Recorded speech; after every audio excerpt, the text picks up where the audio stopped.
Bonjour à toutes, bonjour à tous et bienvenue sur le blog lebarbecuerafa.com. Aujourd'hui, une recette du levain del asador avec ce chimichurri sec. El asador, c'est la personne qui va s'occuper du barbecue. Ça va être le maître grillardin des asados argentinos, donc des barbecues argentins. Et c'est vraiment la star parce que quand il apporte les plats à table, il y a tout le monde qui va dire un applauso para el asador. Ça veut dire un applaudissement s'il vous plaît pour ce maître grillardin. Et il y a quelque chose que je fais très régulièrement. Alors je sais pas où c'est. Ah, c'est juste ici. Ça va être un petit chimichurri sec que je viens réhydrater au fur et à mesure, et je me suis dit mais en fait c'est un petit peu comme un levain du boulanger, mais là pour vraiment les rois du barbecue. Je vais vous montrer du coup comment faire un rub chimichurri, mais aussi comment alimenter votre chimichurri pour en avoir toujours de dispo pour mettre sur n'importe quelle viande rouge, aussi bien en marinade qu'en sauce au final. Je vais vous expliquer ça tout de suite. Alors je voulais vous faire voir quelque chose depuis longtemps. J'avais acheté dans une boutique d'Argentine du chimichurri Gusto Argentino comme ça, et donc ça c'est du vrai chimichurri en poudre dans lequel on va venir le réhydrater avec de l'huile d'olive, un petit peu de vinaigre. Je vais vous expliquer tout ça. Et quand on lit ici au niveau de l'étiquette, c'est marqué en fait tout simplement la composition, mais au gramme près, enfin au pourcentage près, puisque l'on voit qu'il y a 55% de piment en poudre, de 10% de persil, donc déshydraté, de l'ail granulé 25% et de 10% d'origan. Généralement c'est juste marqué les épices mais pas le pourcentage. Là on a le pourcentage, donc on va essayer de le reproduire facilement à la maison. Bon, moi je m'étais acheté un gros sac comme ça, mais ça marche super bien et on a le vrai goût du chimichurri toujours dispo à la maison. Alors voilà la texture de notre chimichurri sec, vous voyez à quoi il ressemble. Donc ça sent hyper bon, c'est très herbacé, on sent que c'est légèrement piquant. Donc ça c'est dû avec les petites graines que vous voyez là, les petits points blancs, hein, c'est quand même 55%. Le piment flocon, je vais tout vous expliquer après. Et là il n'y a pas de sel hein, sur ça, là on est vraiment pas encore sur un rub. On est juste sur un mélange d'épices sèches. Et c'est pour ça que j'aime pas trop dire le mot rub pour mélange d'épices sèches, parce que normalement un rub a toujours du sel hein, là-dedans et une petite part de sucre. Voilà, ça c'est pas obligatoire le sucre, mais voilà à quoi il ressemble, vous voyez sa belle couleur herbacée. Ça me fait penser que du coup, voilà, c'est pas un mélange d'épices sèches, un rub, c'est plutôt des épices à frotter. Ça c'est le nom québécois, à chaque fois je repense à Max qui me dit ça, mais voilà, le rub c'est plutôt des épices à frotter. Allez, on va commencer. Du coup, on a 10% de persil. Alors voilà, moi j'ai pris persil en feuilles, persil déshydraté comme ça. Alors là, on a 7 grammes, donc comme ça doit représenter 10%, on met l'ensemble ici. Vous savez quoi, on va y aller pour une technique un petit peu plus barbare. Voilà, du coup, on va mettre les 7% ici. Les 7 grammes, excusez-moi, ça fait 10%. Mais du coup, on a 10%, donc on va mettre également 10% d'origan. Donc 7 grammes également. Alors vous allez voir, hein, 7 grammes d'origan, c'est énormissime également. Voilà. Là, je viens de peser ici l'origan déshydraté. Alors vous voyez, c'est pas exactement les mêmes couleurs. On va mettre ça sur le côté.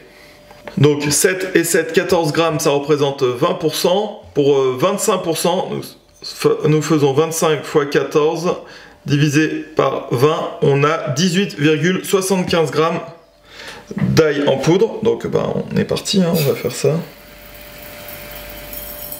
Oh les 18,85, très bien.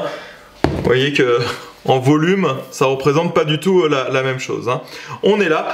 Et ensuite, il va nous falloir le quatrième ingrédient qui est du piment. Mais quel type de piment? C'est du piment ají molido, ça s'appelle. Ce sont des piments séchés. Moi, je trouve ça dans les épiceries africaines, pakistanaises et tout ça. Voilà, donc c'est cela.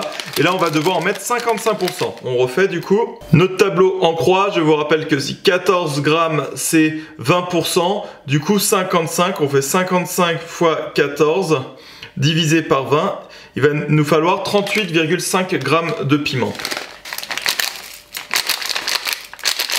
Et ces piments là, je vais pouvoir les mettre alors du coup en plusieurs fois, hein, parce que pareil ça représente beaucoup en volume. Voilà, je vais le faire peut-être en 2 ou 3 fois et je vais pouvoir l'écraser au pilon et au mortier ici.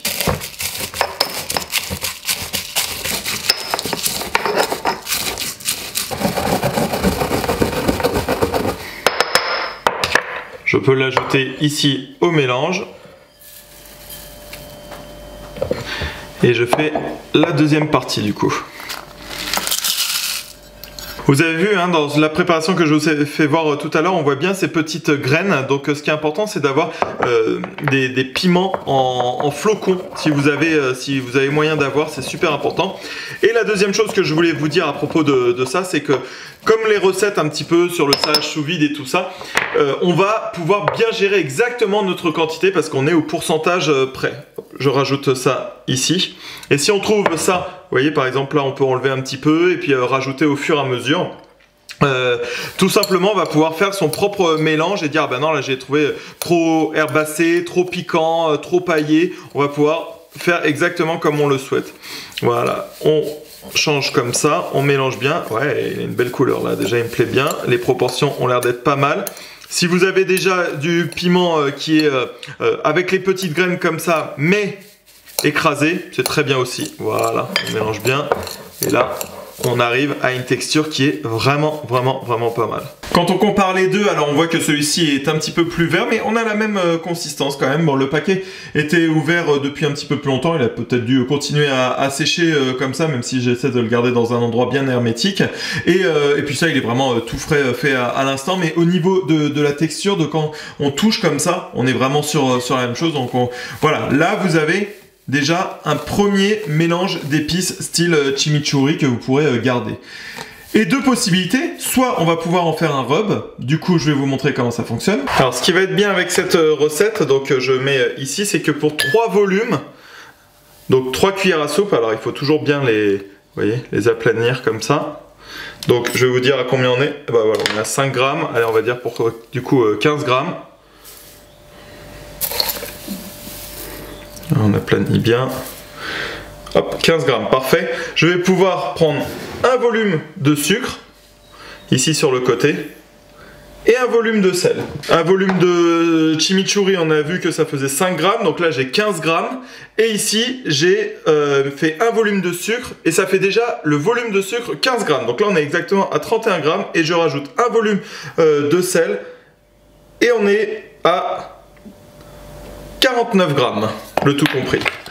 Et j'ai plus qu'à mélanger pour avoir un rub ici. Donc vous avez vu, c'est un rub qui est pas très sucré, donc c'est vraiment pour de la cuisson hot and fast, donc vraiment pour venir griller des viandes, ça va être parfait. Parce qu'on est sur un rapport de 1 pour 1. Je vous en avais parlé dans ce super live avec Rohan justement. Je mélange bien ici. Et quand c'est fini, on voit quasiment pas la différence, hein. Pourtant tout est bien mélangé ici, voilà. Comme ça, magnifique. Donc le sel est important pour venir saler la viande. Le sucre est important aussi, mais vous pouvez le mettre de manière facultative, ça c'est vous qui voyez, pour venir faire une belle côte à l'extérieur de la viande. Et voilà, là on a notre rub chimichurri et je vais vous faire voir pour la sauce chimichurri maintenant. Si vous vous demandez avec quoi mettre de la sauce chimichurri, la réponse est tout. Que ce soit de la viande, évidemment en Argentine, mais du poisson, ça fonctionne très bien si vous mettez un trait comme ça. Ça fonctionne évidemment en marinade avant, le fait de plonger un aliment dans une sauce chimichurri. Ça peut être si vous faites un sandwich comme ils font le choripan, ils ouvrent une baguette, ils vont mettre une saucisse, mais ils vont mettre sur la face interne du dessus et du dessous du sandwich de la sauce chimichurri pour donner ce côté plus humide, un peu moins étouffant. Vous pouvez le mettre sur des tomates, vous faites cuire des tomates, vous en mettez un tout petit peu à la fin. Franchement, sur tout. Donc c'est pour ça que d'avoir un chimichurri sec comme ça, c'est vraiment très agréable. Mais par contre, il va falloir s'y prendre 2 jours à l'avance. La sauce chimichurri n'a pas besoin de balance parce qu'on va faire tout ça à l'œil. Et en fait, ça va dépendre de la taille de votre contenant. Donc je sais pas, moi je crois que j'ai acheté ça à Ikea. Ils sont très bien, ceux-là, ils sont très petits.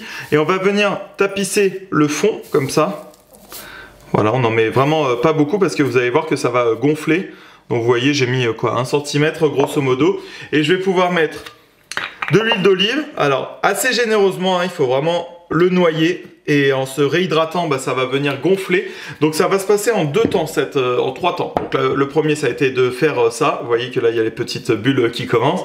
Donc on a fait ça en premier. En deuxième, on met de l'huile d'olive.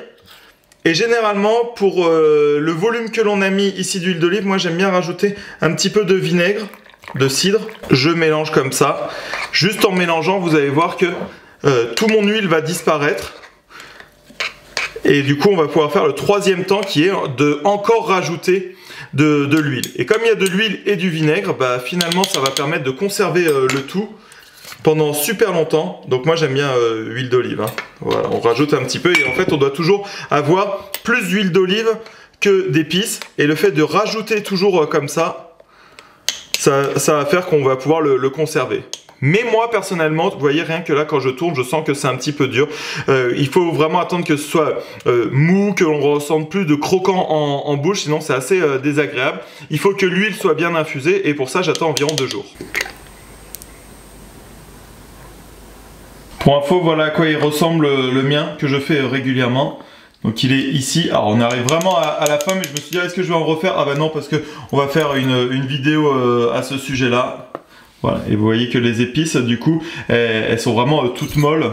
Là, c'est vraiment comme si j'avais que du liquide ici. Et ça, on peut en mettre un trait partout. Alors ça, c'est vraiment à maintenir. Je le maintiens fermé comme ça. Et à température ambiante, parce que si vous le mettez au froid, l'huile va figer. Et comme c'est sous de l'huile et du vinaigre, en fait, ça va absolument pas bouger. Aucun souci là-dessus. On mélange comme ça. Si on voit qu'il n'y a pas assez d'huile comme ça sur le côté, c'est pour ça que ces pots-là sont vraiment bien en verre. On va pouvoir rajouter de l'huile. Généralement, au bout de 24 heures, j'en remets un petit peu. Mais là, j'en ai mis suffisamment. Devrait être pas trop mal. Et j'en viens au but final de cette vidéo. Pourquoi j'appelle ça le levain du Pitmaster? Tout simplement parce que je viens de vous faire voir qu'il restait plus grand chose ici. Et ben tout simplement, je vais pouvoir conserver le fond ici. J'en remets un petit peu. Donc ça, c'est du mélange que j'avais acheté. Voilà. Je replonge tout ça d'huile et d'un petit peu de vinaigre. Donc je vous rappelle que pour une dose d'huile, je mets la moitié de vinaigre.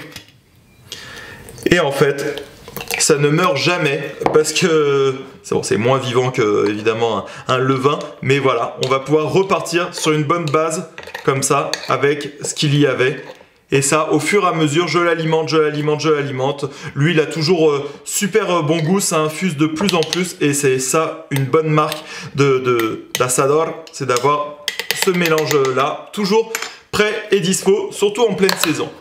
Et voilà, c'est terminé pour cette recette de chimichurri sec. Vous avez vu que à partir d'une base, on a pu en faire une marinade, on peut en faire une sauce pour après sur une côte de bœuf, etc. On peut venir en faire un rub et comme ça vous voyez les différents types. Et comme c'est au pourcentage, moi j'adore fonctionner comme ça plutôt qu'au volume parce qu'on se rend pas trop bien compte. On va pouvoir faire plus ou moins herbacé, plus ou moins avec de l'origan, du persil, avec le côté pimenté, changer les différents types de piments. Rajouter également d'autres types d'herbes, si par exemple on préfère de la sauge ou du basilic séché. Voilà, on a une bonne base là-dessus. Alors, on va pouvoir goûter. Alors, honnêtement, c'est pas le meilleur truc parce que je vous ai dit qu'il fallait laisser infuser le tout pour que ça se réhydrate au fur et à mesure avec le vinaigre et l'huile. Bon, on va goûter un tout petit peu quand même. Non, là je croque dans des grains. Non, voilà, c'est pas le top actuellement. Mais par contre, je sais que quand je le fais, ça fonctionne du tonnerre, mais attendez bien 2 jours. Celui-ci est quand même beaucoup plus doux. Actuellement, on ressent avec le fond de ce qui restait, puis j'en ai pas mis beaucoup.